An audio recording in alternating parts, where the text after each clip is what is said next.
Hello and welcome to another episode of Stuart Drinks Beer. And we're back again with something a little bit different. So I have 2 beers, 1 glass, a meal and a snack. So today is a little bit different. We will be reviewing in this video a Peroni. You may have heard it before. Double Crunch, Max Walker's, KFC Zingers. There's a lot going on there. Pack of those. But this is part 1 of part 2. In part 2, I will be eating this curry along with this beer here, which is the Buxton Brewery Lupus X Citrus IPA. Now, the whole thing about this is this curry. So it's from a company called SPICEnTICE. Together we can make it. Which is the Carolina Reaper curry.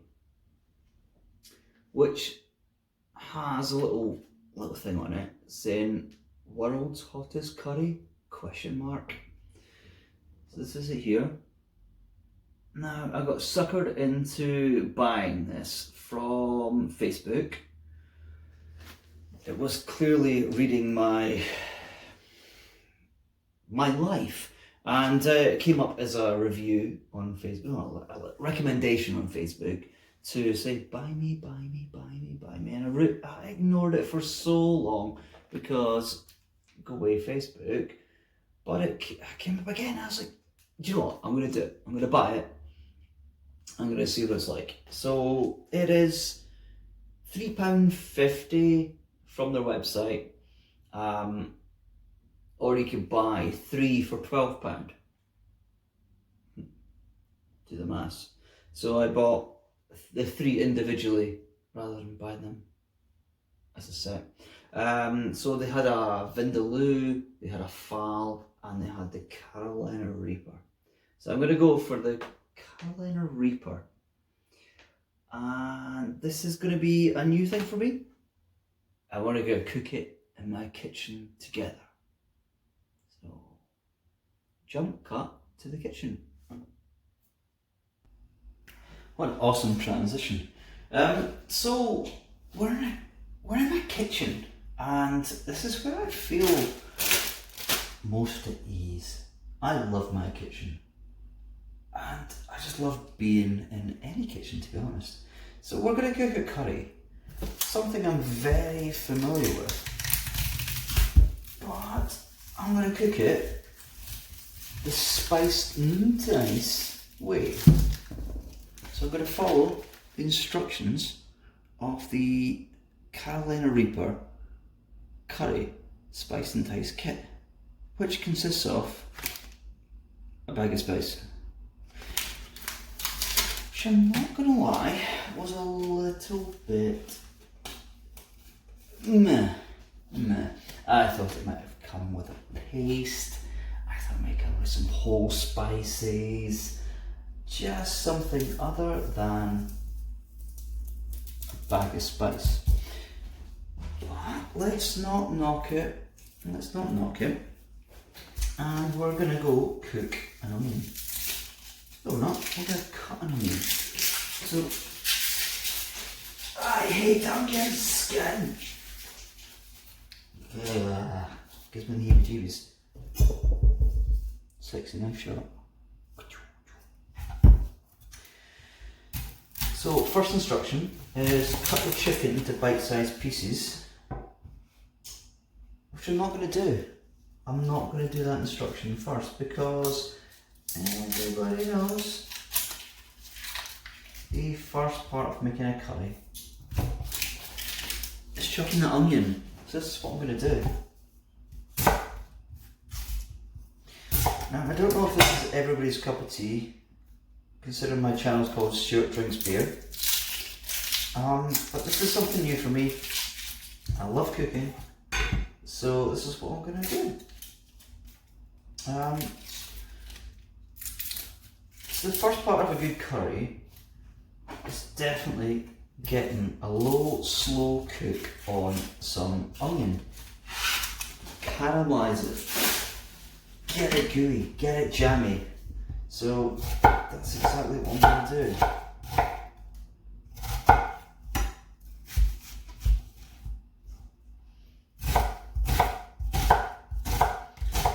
Slice these onions up.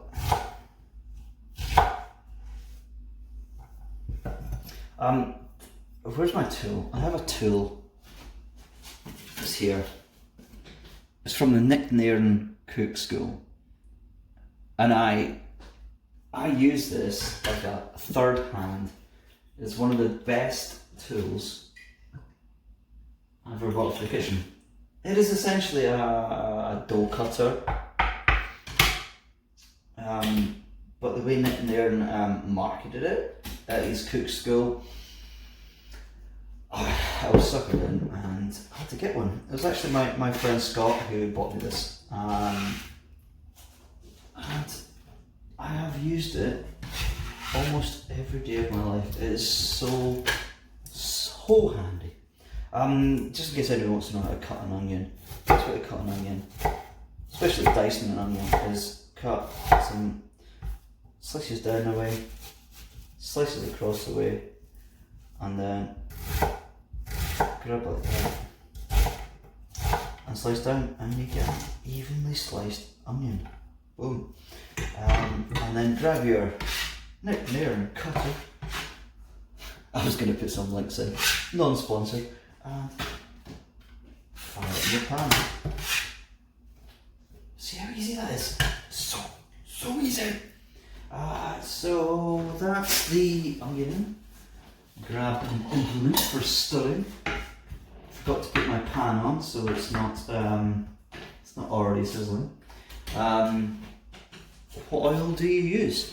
I use rapeseed oil, but it's got to be the cold pressed rapeseed oil. It is such a versatile oil. It's got a high smoke point, not as high as normal oil, but it's got high enough. It's got a nutty, fruity flavour, so you can have it with just dunking it in bread with balsamic. It's got a really good, it's got a low bad oil, I don't know, but it's really tasty. I love it. One of my favourite oils for a very long time, and even though it says it's British, it's Scottish, which makes me happy. All those yellow fields that have given me a hay fever for most of my life, it's paying off. I'll let them off. As the onions are in and just start to cook, let's get on to the beer review, which is the Peroni. I don't know if this is any different from the cans, not entirely sure, but this is, no, the bottle, sorry. But this is the can, and as Tesco's at the moment, there is 10 for £9. So let's give it a shot.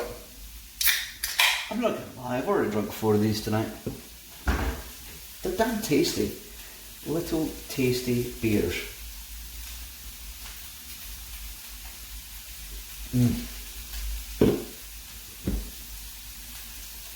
What more could you want? It's fresh, it's fizzy, it's not too heavy. I mean, you're drinking things like harder beers later, or heavier things, or eating a big curry. You want a fresh, refreshing beer. And Peroni is one of the best. I do think so. So hopefully you can still hear me. The onions are now sizzling.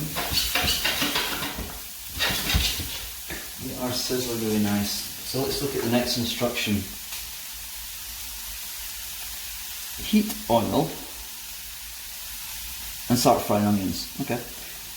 Caramelise. Add the ginger and garlic. So ginger and garlic is the next step. Just add it.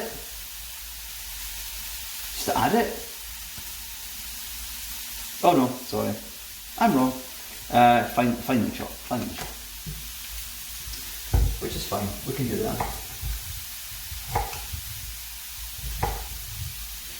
So it's a thumb-sized bit of ginger. How big's your thumb? I don't know. So let's take as much skin as we possibly can off that. And yeet the rest in the bin. How's onions doing? They are browning slightly. So what we're doing is adding just a touch of water to that. Along with a little bit of salt.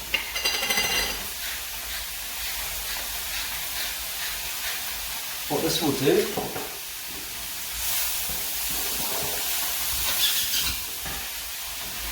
turn the heat down.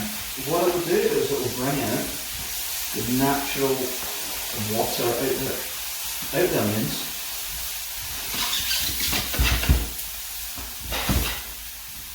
Without adding too much more fat to the dish.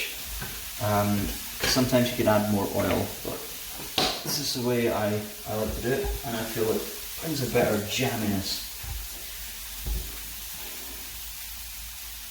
Rather than chopping your garlic and ginger, get one of these graters. Normally for like Parmesan. They are so good at grating food. Like ginger and garlic. They're also good at like cheese. Nutmeg is another good one you can grate with it. But yeah, it just gets a fine grate, saves you messing about cutting. So we'll do that. As I said, these videos are new to me. I've never cooked along with a video before, so you may find I'm havering rubbish for a lot of time. There you go. That's minimal waste. I generally get any leftover skin and stuff at the top, so we'll put that in the bin. We'll scrape that off using my third hand.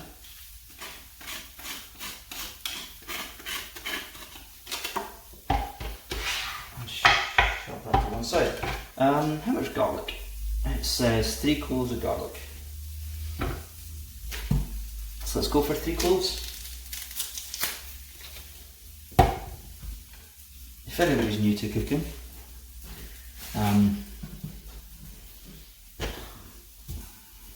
garlic clove,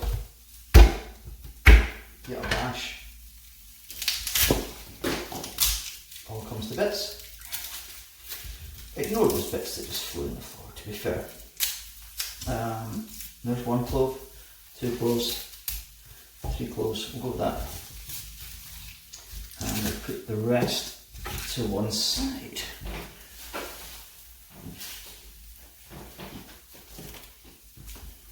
Now let's give it a little bit more water in there.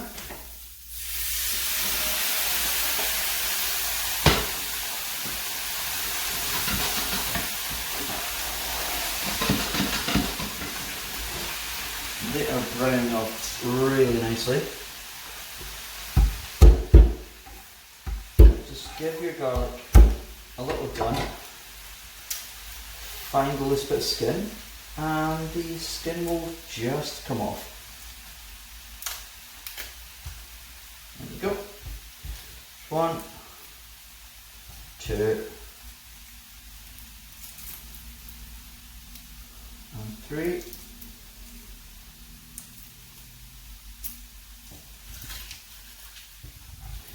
And again, I'm going to use this grater to grate the garlic,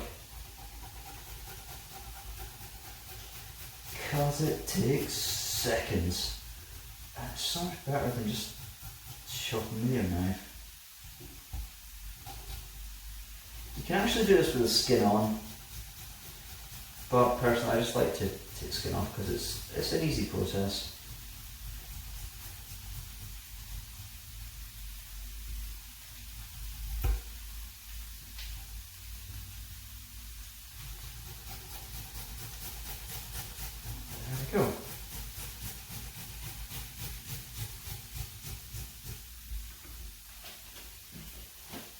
garlic there. I'll just add that to the ginger. There we go.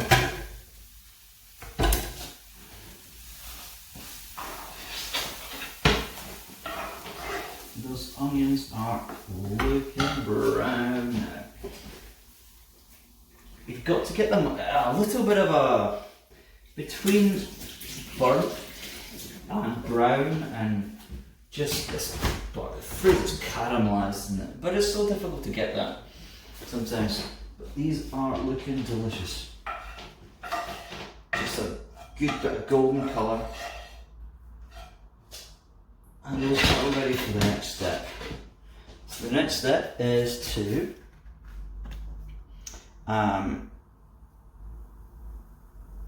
add the ginger and the garlic. So yeah, third arm, third hand, wash.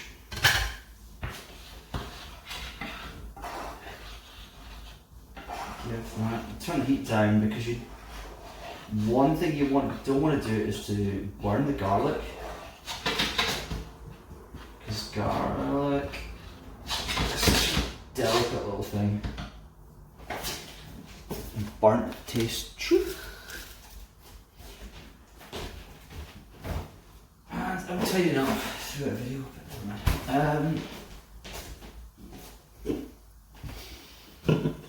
Cooking with Stuart. I don't know. It might work. Who knows?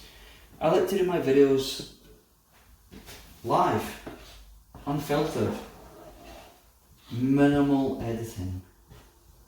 So you're seeing it as it goes. Skip if you want. It doesn't really matter. A little bit more water. I could add more oil at this point, but really I'm trying to be a bit more leaner with my food, and even just a splash of oil can add like 100 odd calories to your meal, which is really unnecessary. This is the difference between getting a meal from like a curry house, like an Indian restaurant. You'll get it and you'll see it like a ½ inch of ghee at the top. Don't get me wrong, that's delicious. But yeah, so let's cook that off. I mean, what's it say next to do? It says next add tomato and a bit of tomato puree, along with your sachet of Carolina Reaper spice mix, salt, sugar, followed by lemon juice. Then stir in your chicken. That's fair enough. Very basic. I am a huge fan. Hold with me. I've not got my chicken out. I am a huge fan of a company called SPICEnTICE. Now they do curry and curry packs, just like these. Well, not like these at all, but they come with the ginger, they come with the chili, they come with the garlic, they come with any whole spices like cardamom, they come with the curry leaves, they come with the cassis bark, they come with the cloves. It's just so much better because you burn all these off along with the cooking process at the start, and it just adds so much more flavour. So I'm really intrigued to what this taste mix will taste like. Will it be any good? I don't know. Or is it just going to burn a hole through me? Also, one thing I'm grudge buying, but I don't really at the end of the day, is chicken breasts. Has anybody else noticed the quality of chicken breasts throughout lockdown? Now, I'm sure I read something on the news where it said that I don't know, it's some sort of new rule it lowers the quality of meat and the processes that you're cooking with. And I found that chicken breasts just got really weird. The texture got strange. The way you cut them, the way they looked is really strange. So I've stopped buying the cheap chicken breasts and now buy more along the lines of these ones, like the free to roam ones. I mean, it's only $3.72 for 400 grams of chicken, which is still, I think, is reasonable if you're just cooking for yourself. I mean, if you're cooking for a larger family, the price can go up. But rather than using 3 or 4 of the awful breasts that you get now from the cheap range, I'd rather buy a couple of good ones, and the difference in taste is unbelievable. Next step, add the tomatoes and tomato puree. Again, I feel the instructions are a bit lacking. So when I add tomato puree to any dish, I like to cook it off before I do anything else, because I feel that tomato puree has a bitterness about it, and it's not the best taste. So if you just cook it off a little bit, the bitterness goes. Also, I'm cooking this lean. This is why you see me put water in it. I know this is probably frowned upon by many people. Rather than adding the teaspoon of sugar, a sweetener.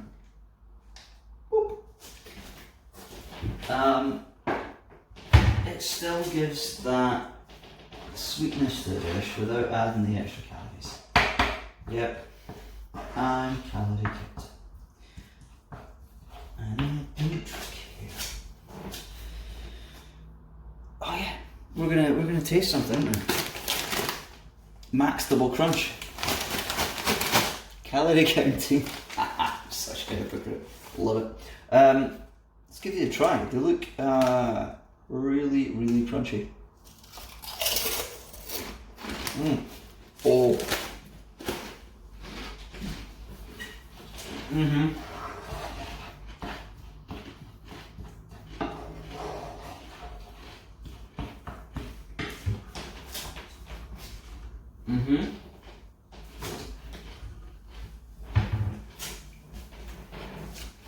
Pretty good. I mean, the flavour of them kind of tasty, but nah. There's not much chicken to them. Not much KFC. Just that, I think it is. It's that zinger taste you get.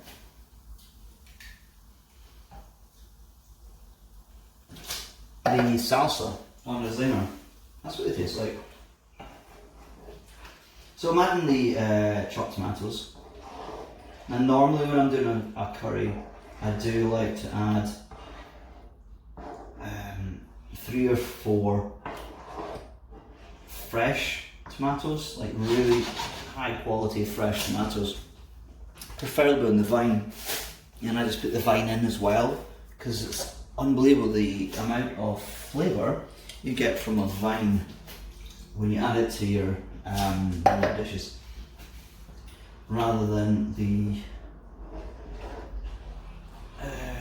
tinned variety. But that's that in there.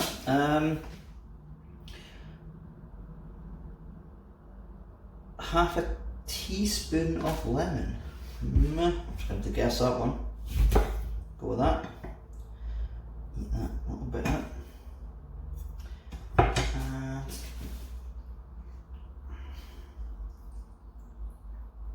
We'll go with that as a teaspoon.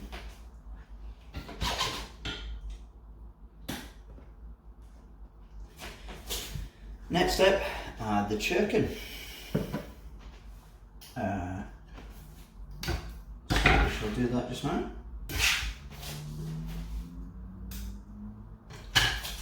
I'm going to wash my hands.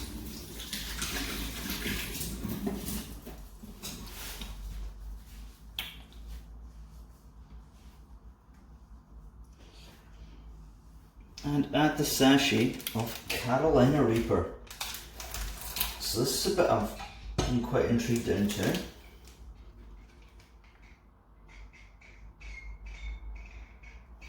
Smells like a curry paste. No, curry powder. Add that in. Give it a good stir. And the next step is to leave it for about 20 minutes. Now don't worry, I'm not going to keep you listening to my chat for 20 minutes. But I will get the rice prepped and we'll go from there.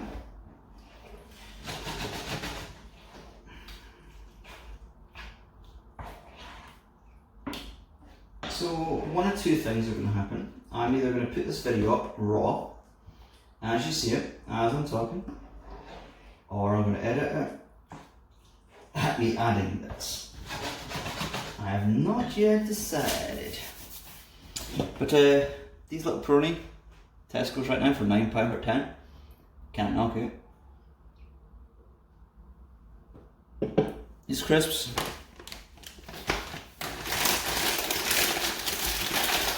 Tasty, but then look at the snack cupboard just now. And I'm looking forward to my curry. Is it going to be the hottest curry in the world? Who knows? SPICEnTICE seem to think so. Is it? Is it? Is it? Soon find out. I'm not going to bore you with cooking rice. Stick it in the pan. Lidl's rice though, however, it's quality. So we shall see you back at the table. Cheers. Back in the kitchen again. I did say the next time you see me is back at the table, but that's not going to be the case. I decided to do this one in another part. So this is the end of the video. I'll give you a little updates on the curries. Transition. Here we go. This is the Carolina Reaper curry. It is looking banging. And hella spicy, to be fair. Not tried any of it yet, so this will be a complete surprise when I taste it. Rice is bubbling. Naan is waiting. Well, chapati. So, yeah, I'll see you when I'm at the table in the next episode. Cheers.